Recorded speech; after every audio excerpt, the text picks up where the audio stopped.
قرآني نبض حياتي، قرآني طهر ذاتي، قرآني عصمة أمري، قرآني طوق نجاتي. قرآني نبض حياتي، قرآني طهر ذاتي، قرآني عصمة أمري، قرآني طوق نجاتي. آيات الله حمتني غمرتني بالبركات، تحفظني من همزات الشيطان ومن زلاتي. آيات الله حمتني غمرتني بالبركات، تحفظني من همزات الشيطان ومن زلاتي. نحمده ونصلي على رسوله الكريم، اما بعد فاعوذ باللہ من الشیطان الرجیم، بسم اللہ الرحمن الرحیم، رب اشرح لی صدری ویسر لی امری واحلل عقدۃ من لسانی یفقہوا قولی۔ ہم اس دنیا میں امتحان کے لیے بھیجے گئے ہیں۔ اس غرض سے اللہ تعالیٰ نے یہاں مختلف طرح کی چیزیں پیدا کی ہیں۔ یہ دنیا ازداد کی دنیا ہے، یہاں اچھے کے ساتھ برا بھی ہے، طیب کے ساتھ خبیث بھی ہے، اور اسی میں ہمارا امتحان ہے کہ ہم اپنی چوائس کے ساتھ، اپنی مرضی کے ساتھ کس چیز کا انتخاب کرتے ہیں، اچھے راستے کا یا برے راستے کا، صحیح کا یا غلط کا، طیب کا یا خبیث کا۔ لیکن ساتھ ہی ہمیں قرآن مجید میں واضح طور پر تعلیمات دے دی گئیں، اچھائی اور برائی کے پیمانے واضح کر کے بتا دیے گئے، اور یہ اصول دے دیا گیا کہ خبیث اور طیب ایک جیسا نہیں ہو سکتا، اچھائی اور برائی برابر نہیں ہو سکتی۔ اب یہ ہم پر ہیں کہ ہم کیا انتخاب کرتے ہیں۔ قرآن مجید میں سورۃ المائدہ آیت نمبر 100 میں اللہ تعالیٰ فرماتے ہیں قُلْ لَا يَسْتَوِي الْخَبِيثُ وَالطَّيِّبُ وَلَوْ أَعْجَبَكَ كَثْرَةُ الْخَبِيثِ فَاتَّقُوا اللَّهَ يَا أُولِي الْأَلْبَابِ لَعَلَّكُمْ تُفْلِحُونَ۔ آپ ان سے کہہ دیجئے کہ پاک اور ناپاک ایک جیسے نہیں ہو سکتے، خواہ ناپاک کی کثرت تمہیں بھلی معلوم ہو، لہٰذا عقل والو اللہ سے ڈرتے رہو تاکہ تم کامیاب ہو سکو۔ جو کہ ہمارے ساتھ شیطان لگا ہوا ہے، اور اس کا طریقہ یہ ہے کہ وہ ہمیں برائی کی طرف لے جانا چاہتا ہے، اور اس کے لیے وہ برائی کو خوبصورت بناتا ہے، وہ ناپاک کو پاک کر کے دکھاتا ہے، اور انسان اکثر اس کے دھوکے میں آ جاتا ہے۔ اس لیے ہم سب کے لیے لازم ہے کہ ہم اس بات کا فرق اچھی طرح معلوم کر لیں کہ اچھا کیا ہے اور برا کیا ہے، تاکہ ہم شیطان کے دھوکے سے بچ سکیں۔ یہاں ایک اور چیز جو بتائی گئی وہ یہ کہ بعض اوقات انسان کی رغبت خبیث کی طرف ہو جاتی ہے، اور پھر وہ چیز اس کے لیے الٹیمیٹلی نقصان دہ ہو جاتی ہے۔ اب خبیث کیا چیز ہے؟ سمپلی خبیث وہ ہے جو اللہ تعالیٰ کو پسند نہیں، اور طیب وہ جو اللہ تعالیٰ کو پسند ہے۔ خبیث کسی بھی چیز میں خباثت، خواہ وہ انسان کے اندر ہو، خواہ وہ انسان کے عقیدے میں ہو، یا اس کے اخلاق میں ہو، اعمال میں ہو، عبادات میں ہو، کہیں بھی کوئی ایسی چیز جو اللہ تعالیٰ کی مرضی کے مطابق نہیں، وہ خبیث ہے۔ اس کے برعکس انسان کے اندر جو اللہ نے تقویٰ رکھا ہے، اور یا اچھے برے کی پہچان رکھی ہے، اور اس کے ساتھ کام لیتے ہوئے انسان اپنے عقیدے کو، اپنے اعمال کو، اخلاق کو، عبادات کو، طرز عمل کو اچھا بناتا ہے، پاکیزہ بناتا ہے، تو یہ چیز اللہ تعالیٰ کو پسند آتی ہے، اور یہی تمام چیزیں طیب میں آ جاتی ہیں۔ انسان بعض اوقات زندگی میں محنت کرتا ہے، جدوجہد کرتا ہے، لیکن اس کی ڈائریکشن درست نہیں ہوتی، اور وہ بہت سی ناپاک چیزیں، ناپسندیدہ چیزیں اپنے لیے اکٹھی کر لیتا ہے، اور بعض اوقات اس پہ خوش بھی ہوتا ہے۔ مثلا حرام مال، حرام طریقے سے کمایا ہوا مال، خواہ وہ کتنا ہی کثیر کیوں نہ ہو، کتنا ہی زیادہ کیوں نہ ہو، لیکن اگر انسان وہ سارے کا سارا بھی اللہ کے راستے میں صدقہ کرتا ہے تو وہ اس سے قبول نہیں ہوتا، اس پر ایک نیکی بھی اس کو نہیں ملتی۔ تو اس لیے انسان خواہ تھوڑا کام کرے لیکن وہ درست طریقے پر کرے، اس بات کا دھیان رکھے کہ جو وہ کر رہا ہے کیا وہ اللہ تعالیٰ کا بھی منظور نظر ہے یا نہیں، اس کی بھی رضا کا کام ہے یا نہیں۔ قرآن مجید میں اس اصول کو سمجھانے کے لیے بہت سی چیزوں کی مثالیں بھی دی گئی ہیں۔ مثلاً مکھی کی مثال دی گئی، ایک طرف اچھی مکھی ہے، طیب مکھی جسے شہد کی مکھی کہا جاتا ہے، اور دوسری طرف گندی مکھی۔ جو شہد کی مکھی ہے وہ پھولوں پر بیٹھتی ہے، رس چوستی ہے، پھولوں کو ڈیمیج نہیں کرتی، یعنی اپنا کام کر کے آ جاتی ہے، لیکن پھول ویسے کے ویسے کھلے ہوئے ہوتے ہیں اور ان کو کوئی نقصان نہیں ہوتا. اور جو وہ رس لے کر آتی ہے اس سے جو کچھ وہ تیار کرتی ہے وہ بھی انسانوں کے لیے شفا کا باعث ہی نہیں، فائدہ ہی فائدہ ہے اس میں. اس کے برعکس گندی مکھی گندی چیزوں پر بیٹھتی ہے، انسان کے جسم پر اگر بیٹھتی ہے تو انسان کے لیے ناگواری کا احساس ہوتا ہے، اور پھر وہ اپنے جراثیم چھوڑ کر جاتی ہے جس کے نتیجے میں بیماریاں پھیلتی ہیں. مکھی دونوں مکھی ہیں، سائز بھی عام طور پر ایک جیسا ہی ہوتا ہے، لیکن ایک وہ چیز لا رہی ہے جس سے شفا ہے اور دوسری وہ لا رہی ہے جو بیماری ہے. اسی طرح درختوں میں اللہ تعالیٰ نے مثال دی کہ شجرہ طیبہ اور شجرہ خبیثہ. شجرہ طیبہ کیا ہے؟ مومن کی مثال اس سے دی، پاکیزہ کلمے کی مثال. اور شجرہ خبیثہ یعنی خبیث درخت جو ہے، جو کانٹوں والا جھاڑ جھنکار ہے اور جس سے انسان کو حاصل کچھ نہیں ہوتا سوائے اس کے کہ انسان کو وہ چبھے یا اس کو کوئی قرار نہ اور وہ انسان کے لیے مزید تکلیف کا باعث بنے. تو یہ تمام چیزیں عقل والوں کے لیے، بصیرت والوں کے لیے بہت زبردست مثالیں ہیں جو قرآن مجید میں دے کر ان کو سمجھایا گیا ہے کہ وہ صحیح راستے کا انتخاب کریں. جیسے یہاں فرمایا فاتقوا اللہ یا اولی الالباب، اے عقل والو اللہ سے ڈرو اور اللہ سے ڈر کر صحیح راستے اور صحیح چیز کا انتخاب کرو تاکہ تم کامیاب ہو سکو. ایک حدیث میں آتا ہے، صحیح مسلم کی حدیث ہے، ایھا الناس ان اللہ طیب لا يقبل الا طیبا. نبی صلی اللہ علیہ وسلم نے فرمایا، اے لوگو اللہ پاک ہے اور پاک ہی کو قبول کرتا ہے. لہذا پھر ہمیں کیا کرنا چاہیے کہ پاک ہی کو اختیار کرنا چاہیے اور پاکیزہ راستوں پر ہی چلنا چاہیے. جس طرح حیوانوں میں یا پودوں کے اندر پاک اور طیب اور دوسری طرف خبیث اور ناپاک ہیں، اسی طرح انسانوں کے اندر بھی دو طرح کے لوگ ہوتے ہیں، بعض خبیث ہوتے ہیں، بعض طیب ہوتے ہیں. قرآن مجید سورۃ النور آیت 26 میں اللہ تعالیٰ فرماتے ہیں، الخبیثات للخبیثین والخبیثون للخبیثات والطیبات للطیبین والطیبون للطیبات. خبیث عورتیں خبیث مردوں کے لیے اور خبیث مرد خبیث عورتوں کے لیے ہیں، اور پاکیزہ عورتیں پاکیزہ مردوں کے لیے اور پاکیزہ مرد تو پاکیزہ عورتوں کے لیے ہیں. اب سوال یہ پیدا ہوتا ہے کہ طیب انسان کون ہے اور خبیث کون؟ ان دونوں میں کس چیز کا فرق ہوتا ہے؟ تو جو انسان خبیث ہوتا ہے اس کی سوچ بھی خراب ہوتی، اس میں منفی سوچ ہوتی ہے، بے اصول انسان ہوتا ہے، بدخواہ ہوتا ہے، اس کے جذبات بھی خبیث ہوتے ہیں، اس کے احساسات میں بھی خباثت ہوتی ہے، اس کے دل کے اندر نفرت اور عداوت کے جذبات نشو و نما پاتے ہیں، اس کی زندگی کے اندر ذاتی نمائش، خود غرضی، خود پرستی اور اس کے اعمال اور معاملات اذیت دینے والے ہوتے ہیں. یعنی وہ زبان سے کوئی کلمہ نکالتا ہے تو اس کی گفتگو میں کلمہ طیبہ نہیں ہوتا بلکہ کلمہ خبیثہ ہوتا ہے. مثلا جھوٹ بولتا ہے تو دوسروں کو تانا دیتا ہے، دوسروں کو اذیت دیتا ہے، دوسروں کو دکھ دیتا ہے، گالی گلوچ کرتا ہے. یہ سب خبیث چیزیں، خبیث باتیں، خبیث اعمال اور خبیث لوگ ہی کرتے ہیں. دوسری طرف جو طیب روح ہوتی ہے، طیب انسان ہوتا ہے، طیب اخلاق والا ہوتا ہے، پاکیزہ ہوتا ہے، وہ پاک دل و پاک باز ہوتا ہے، اس کا دل بھی پاک ہوتا ہے، اس کی زبان بھی پاکیزہ کلمات ادا کرتی ہے، اور اسی طرح اس کے اصول، اس کے طریقے، اس کے اعمال، اس کے جذبات صاف ستھرے ہوتے ہیں، صاف دل ہوتا ہے، دلوں میں بغض اور کینہ نہیں رکھتا، اپنی غلطی کا اعتراف کر لیتا ہے، دوسروں کے لیے خیرخواہی اور ہمدردی اور رحم کے جذبات ہوتے ہیں. وہ جو اچھائی خود کرتا ہے دوسروں کے لیے بھی پسند کرتا ہے. تو اس لیے ہم سب کو یہ فرق فطری طور پر بھی معلوم ہے، دینی طور پر بھی معلوم ہونا چاہیے، اور اپنی زندگیوں میں اس کو اپنانا بھی چاہیے. انسانوں کی یہ دو قسمیں یعنی خبیث اور طیب یہ ہر جگہ پائی جاتی. ایک حدیث سے ہمیں اس کی مزید وضاحت معلوم ہوتی ہے.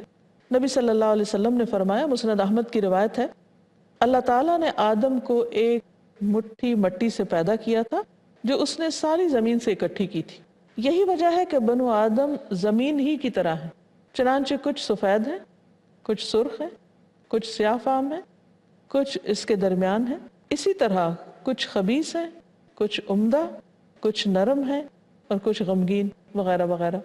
یعنی انسانوں کے مزاج میں بھی وہ پہلو زیادہ غالب رہتا ہے۔ قرآن مجید میں بنی اسرائیل کے لوگوں کی مثال بیان کرتے ہوئے اللہ تعالیٰ فرماتے ہیں، سورۃ آل عمران 75 میں آتا ہے، وَمِنْهُمْ مَنْ إِنْ تَأْمَنْهُ بِقِنْطَارٍ يُؤَدِّهِ إِلَيْكَ، ان کے اندر بعض لوگ ایسے ہیں کہ اگر ان کے پاس تم ایک سونے کا ڈھیر بھی امانت رکھو تو وہ تمہیں اپنے وقت پر واپس لوٹا دیں گے۔ وَمِنْهُمْ مَنْ إِنْ تَأْمَنْهُ بِدِینَارٍ لَا يُؤَدِّهِ إِلَيْكَ إِلَّا مَا دُمْتَ عَلَيْهِ قَائِمًا، کہ اگر ان کے پاس صرف ایک دینار بھی رکھو اور ان سے واپسی کا مطالبہ کرو تو وہ واپس نہیں کریں گے جب تک ان کے سر پہ نہ کھڑے رہو۔ یعنی دونوں طرح کے لوگ ان کے اندر بھی موجود ہیں۔ اسی طرح ہر معاشرے کے اندر، ہر سوسائٹی کے اندر، ہر خاندان کے اندر آپ دیکھیں گے کہ دونوں طرح کے لوگ موجود ہوتے ہیں اور ہر کوئی اپنے اپنے طریقے پر عمل کر رہا ہوتا ہے۔ لیکن سوال یہ پیدا ہوتا ہے کہ اللہ تعالیٰ کو کیا پسند ہے، اور ہمیں کوشش یہ کرنی چاہیے کہ اللہ تعالیٰ کی پسند کے کام کریں۔ حدیث میں آتا ہے، نبی صلی اللہ علیہ وسلم نے فرمایا، اللہ تعالیٰ کے نزدیک بہترین بندے عہد پورا کرنے والے اور عمدہ طریقے سے ادا کرنے والے ہوتے ہیں۔ یعنی وہ اپنی خواہش اور مفاد کے بندے نہیں ہوتے بلکہ اصول کے ساتھ چلتے ہیں۔ ہم کون ہیں؟ ہم کیا ہیں؟ ہم اپنے آپ کو کس کیٹیگری میں رکھتے ہیں؟ یہ جاننا بے حد ضروری ہے، اور یہ اسی صورت میں ہو سکتا ہے جب ہم قرآن و سنت کی روشنی میں اپنے اعمال، اپنے اخلاق، اپنے عقائد، اپنے طور طریقوں پر غور کریں۔ مثلا ایک حدیث کے مطابق صبح کے وقت انسان کا جو طرز عمل ہوتا ہے وہ اس کو خبیث یا طیب دونوں میں سے کسی ایک حصے میں ڈال دیتا ہے۔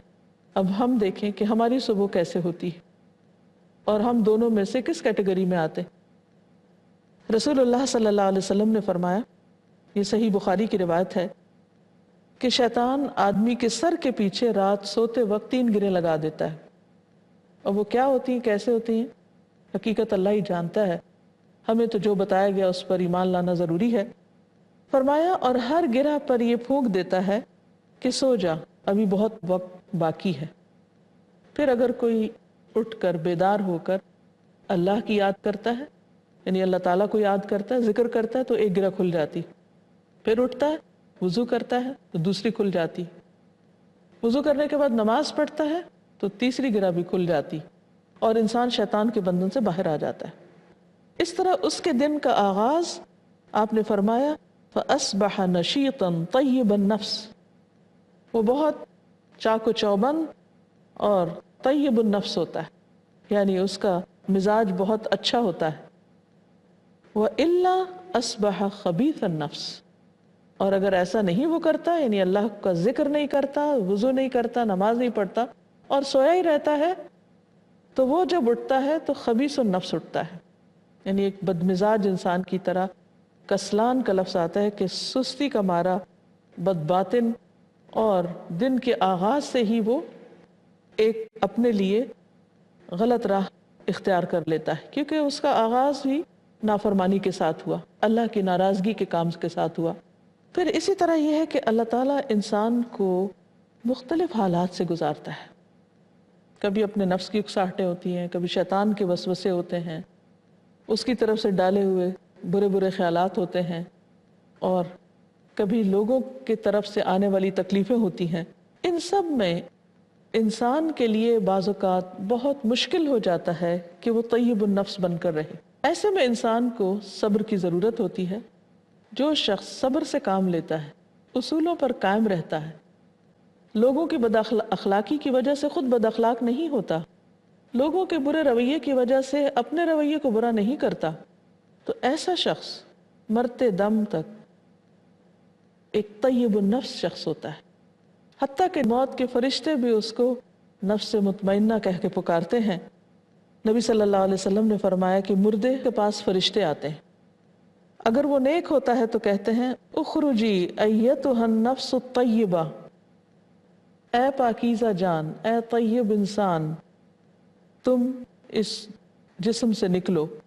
کانت فی الجسد الطیب، جو پاک جسم کے اندر تھی، اخرجی حمیدتا وابشری بروح وریحان ورب غیر غضبان، نکل اے پاک روح جو پاک بدن میں تھی، تو نیک ہے اور خوش ہو جا اللہ کی رحمت اور خوشبو سے اور ایسے مالک سے جو تجھ سے ناراض نہیں ہے۔ تو اس سے پتہ چلتا ہے کہ ایک انسان جو پاکیزہ زندگی بسر کرتا ہے، اس کے پاس جو فرشتے آتے ہیں وہ بھی پاکیزگی کی حالت میں آتے ہیں اور اس کو خوشخبری دیتے ہیں، اور آئندہ زندگی بھی اس کو انشاءاللہ پاکیزہ نصیب ہوگی۔ اس کے برعکس جب کوئی برا آدمی ہوتا ہے تو فرشتے کہتے ہیں کہ اے ناپاک نفس، جو ناپاک یعنی گندے بدن میں تھی، نکل برائی کے ساتھ اور خوش ہو جا گرم پانی اور پیپ اور اس جیسی اور چیزوں سے، یعنی اس کے لیے پھر برے انجام کی خبر دیتے ہیں۔ تو اس لیے بہت ضروری ہے کہ ہم اس بات کا پورا اہتمام کریں کہ ہم اپنی زندگی کو نہایت پاکیزہ انداز میں گزاریں، بہترین اعمال اور اخلاق کے ساتھ اپنی سوچ کے اندر پاکیزگی لائیں، اپنے عقائد کے اندر پاکیزگی لائیں، اپنے گفتگو کے اندر پاکیزگی، اپنے اخلاق کے اندر پاکیزگی، اپنے جسمانی پاکیزگی اور طہارت کا اہتمام کریں۔ نبی صلی اللہ علیہ وسلم نے فرمایا کہ اتقوا النار ولو بشق تمرۃ فمن لم یجد شقۃ تمرۃ فبکلمۃ طیبۃ۔ آپ نے فرمایا جہنم سے بچو اگرچہ کھجور کے ایک ٹکڑے کے ذریعے ہی کیوں نہ ہو۔ اگر کسی کو کھجور کا ایک ٹکڑا بھی میسر نہ آئے تو ایک اچھا کلمے کے ذریعے ہی، یعنی انسان اپنی گفتگو کو جو عمدہ بناتا ہے تو وہ بھی اس کے لیے صدقہ لکھا جاتا ہے، جیسے کہ ایک اور حدیث میں آتا ہے الکلمۃ الطیبۃ صدقہ، عمدہ کلام، اچھی بات، کسی کو اچھا مشورہ دینا، کوئی غمگین ہے تو اس کا دکھ دور کر دینا، تعزیت کرنا، کسی کو چھینک آئی ہے تو یرحمک اللہ کہنا، کسی کو دعا دینا، یہ سب اچھے کلمات ہیں، اللہ کا ذکر بہترین کلمات ہیں۔ تو ایسے موقع پر انسان جب ان اپنی گفتگو میں یہ چیزیں زیادہ شامل کر لیتا ہے تو یہ اس کے لیے اجر و ثواب کا باعث بنتی۔ تو اس سے یہ بات پتہ چلتی ہے کہ اچھی بات بھی انسان کو آگ سے بچانے والی ہے، جیسے کھجور کا ٹکڑا صدقے میں دے کر انسان آگ سے بچ سکتا ہے۔ ایک اور حدیث میں آتا ہے کہ جو شخص اللہ اور آخرت پر ایمان رکھتا ہے اسے چاہیے کہ اچھی بات کہے ورنہ چپ رہے۔ نبی صلی اللہ علیہ وسلم نے فرمایا اللہ تعالیٰ اس بندے پر رحم کرے جو فائدہ مند بات کرتا ہے یا پھر خاموش رہ کر آفات سے محفوظ رہتا ہے۔ ایک اور حدیث میں آتا ہے کہ کسی آدمی کے برا ہونے کے لیے یہی کافی ہے کہ وہ فحش گو ہو، بد کلام ہو، بد اخلاق ہو، بخیل ہو اور بزدل ہو۔ لہذا طیب انسان ایسی چیزوں سے کبھی بھی محبت نہیں کر سکتا۔ گفتگو کے علاوہ انسان کو رزق کے معاملے میں پاکیزگی کا خیال ضرور رکھنا چاہیے اور حرام سے حتی بچنے کی کوشش کرنی چاہیے۔ نبی صلی اللہ علیہ وسلم نے فرمایا کہ رزق میں تاخیر ہونے کی وجہ سے مایوس نہ ہو، کیونکہ مرتے دم تک بندہ کے نصیب کا جو رزق ہے اس کو پہنچ کر رہے گا۔ اس لیے میانہ روی کے ساتھ رزق کی تلاش میں، یعنی رزق کو تلاش کرتے رہو، حلال روزی حاصل کرو اور حرام کو چھوڑ دو، کیونکہ حرام کھانا جو ہے وہ انسان کے اخلاق اور عادات پر اثر انداز ہوتا ہے اور اس کی خباثت جو ہے اس کو بڑھاتا ہے اور اس کے تقوی میں بھی خلل انداز ہوتا ہے۔ اس سے یہ بات سامنے آتی ہے کہ انسان اپنی سوچ، اپنی گفتگو، اپنے اخلاق، طرز عمل، رویے، معاملات میں پاکیزگی اختیار کرے، لیکن اس کے ساتھ ساتھ ایک اہم چیز یہ ہے کہ انسان اپنی خوراک اور اپنے رزق کے ذرائع پر بھی نظر رکھے کہ کہیں منہ میں لقمہ حرام تو نہیں جا رہا، کہیں غیر طیب خوراک تو نہیں جا رہی، کیونکہ یہ تمام چیزیں بھی انسان کے انجام پر اثر انداز ہونے والی ہیں۔ نبی صلی اللہ علیہ وسلم نے فرمایا رزق حاصل ہونے میں تاخیر کی وجہ سے مایوس نہ ہو، کیونکہ مرتے دم تک بندے کے نصیب کا جو رزق ہے وہ اس تک پہنچ کر رہے گا، یعنی جو تمہاری قسمت میں لکھا ہے وہ تمہیں مل کر رہے گا۔ اس لیے میانہ روی کے ساتھ رزق کی تلاش میں رہو، حلال روزی حاصل کرو اور حرام چھوڑ دو، اور بندے کا اس پر یقین ہونا چاہیے کہ ما اصابک لم یکن لیخطئک وما اخطأک لم یکن لیصیبک، جو تمہیں پہنچنا تھا وہ خطا ہو ہی نہیں سکتا، اور جو تم سے چھوٹ گیا، خطا ہو گیا، وہ تمہیں ملنا ہی نہیں تھا۔ اس لیے انسان جو کچھ حاصل کرے حلال اور طیب ذرائع سے کرے۔ رسول اللہ صلی اللہ علیہ وسلم نے فرمایا کہ حرام سے پلا ہوا جسم جنت میں داخل نہیں ہوگا۔ ایک اور جگہ پر فرمایا مجھ سے قبل رسولوں کو یہی حکم دیا گیا کہ وہ صرف طیب چیزیں کھائیں اور نیک عمل کریں، کیونکہ نیک عمل میں طیب خوراک کا ایک اہم کردار ہے۔ اور یہ بھی یاد رکھیں کہ برائی برائی سے نہیں مٹتی، گندگی گندگی سے صاف نہیں ہوتی، اس کے لیے پاکیزہ اور صاف اور اچھی چیز کا ہونا ضروری ہے۔ اللہ تعالیٰ کی طرف جو انسان کے کلمات جاتے ہیں یا جو اعمال جاتے ہیں ان کا پاکیزہ ہونا بھی شرط ہے۔ قرآن مجید میں آتا ہے کہ الیہ یصعد الکلم الطیب والعمل الصالح یرفعہ، کہ پاکیزہ کلمات اسی کی طرف چڑھتے ہیں اور نیک عمل ان کو اوپر لے جاتا ہے۔ پھر اسی طرح انسان برے کاموں سے بچتے ہوئے اگر پاکیزگی کی کوشش کرے گا تو اس کا فائدہ صرف آخرت میں نہیں، دنیا میں بھی انسان کو ہوگا۔ اللہ تعالیٰ کا وعدہ ہے، سورۃ النحل آیت نمبر 97 میں آتا ہے، من عمل صالحا من ذکر او انثی وهو مؤمن فلنحیینہ حیاتا طیبہ وَلَنَجْزِيَنَّهُمْ أَجْرَهُمْ بِأَحْسَنِ مَا كَانُوا يَعْمَلُونَ، کہ جو شخص بھی نیک کام کرے گا، خواہ وہ مرد ہو یا عورت، حالانکہ وہ مومن ہو، یعنی ایمان شرط ہے، تو ہم اس کو پاکیزہ زندگی بسر کرائیں گے۔ یعنی جس شخص کی کوشش درست راہ پر ہوگی اس کو اللہ تعالیٰ دنیا میں بھی عمدہ زندگی عطا کریں گے، اور ہم ان کو ان کے اعمال کا بہترین بدلہ دیں گے جو بھی وہ کرتے رہے۔ تو جس طرح دنیا میں بھی انسان اگر طیب چاہتا ہے تو اللہ تعالیٰ اس کو طیب عطا کرتا ہے، اسی طرح آخرت کا انجام بھی دونوں کے لیے بالکل مختلف ہے۔ اللہ تعالیٰ فرماتے ہیں جنت والے اور جہنم والے ایک جیسے نہیں ہو سکتے، جنت والے ہی دراصل کامیاب ہونے والے ہیں۔ جنت والے کون ہیں؟ جو اللہ کے دوست ہیں، جو مخلص بندے ہیں، اور جہنم والے شیطان کے دوست اور منافق اور کفر اور شرک پر اور شیطان کی ترغیبات پر عمل کرنے والے۔ تو الٹیمیٹ کامیابی کے لیے بہت ضروری ہے کہ ہم اپنی زندگی میں مختلف کاموں اور طریقوں کے انتخاب میں، چیزوں کے انتخاب میں طیب کو سلیکٹ کریں، طیب رستہ اختیار کریں، طیب طرز عمل اختیار کریں، تاکہ زندگی بھی طیب ہو، موت بھی طیب ہو، انجام بھی طیب ہو۔ اللہ تعالی ہم سب کا حامی و مددگار ہو۔ وآخر دعوانا ان الحمد للہ رب العالمین۔ سبحانک اللہم وبحمدک، اشہد ان لا الہ الا انت، استغفرک واتوب الیک۔